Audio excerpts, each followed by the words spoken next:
Hello বন্ধুরা, আসসালামু আলাইকুম। তোমরা সবাই কেমন আছো? আশা করি ভালো আছো।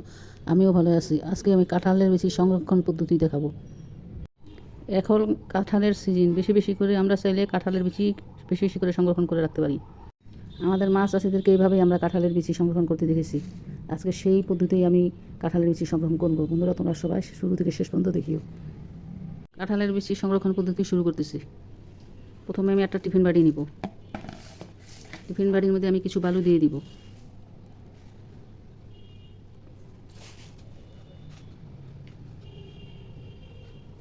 আমি ভালো যে কাঁঠালের বিচিগুলো, সেই বিচিগুলো আমি বেছে বেছে নিয়েছি। 2টা শুকান দিয়েছি রোদে, এর চেয়ে বেশি শুকাবেন না।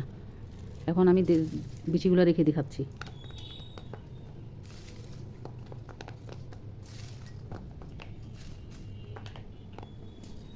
এখন এর উপরে আমি আরেক লেভেল বালু দিয়ে দিব। বালু দিয়ে ঢেকে দিব।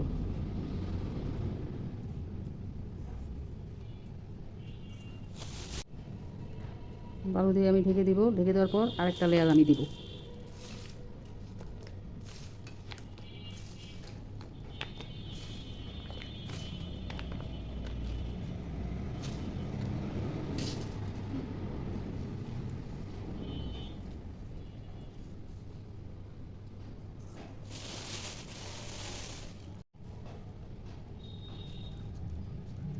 কাঁঠালের বিচিগুলো আমি ঢেকে দিব। ঢেকে দিয়ে 2টা লেয়ার হয়ে গেছে। 3টা লেয়ার দিব, আরেকটা লেয়ার দিব।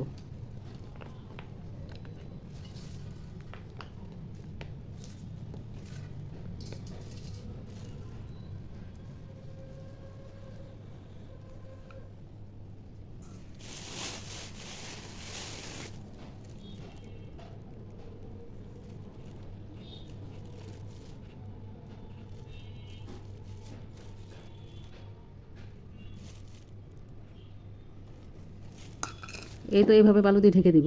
বালু দিয়ে ঢাকা যেন থাকে, সবগুলো বিচি যেন খোলা না থাকে। অনেক রকম পদ্ধতিতেই কাঁঠালের বিচি রাখা যায়, তবে সবচেয়ে ভালো হয় সবচেয়ে ভালো বালু দিয়ে কাঁঠালের বিচি রাখলে ভালো থাকে, এবং আমাদের মাছের থেকে তাই দেখেছি। আজকের কাঁঠালের বিচি সংরক্ষণ পদ্ধতি কেমন লাগলো? তোমরা আমার ইউটিউব চ্যানেল আছে, সেই চ্যানেলটা সাবস্ক্রাইব করো, আর আমার ফেসবুক পেজটা ফলো করো। কথা হাফেজ, ভাবে এরকম নতুন কোনো ভিডিও নিয়ে আবার আসবো।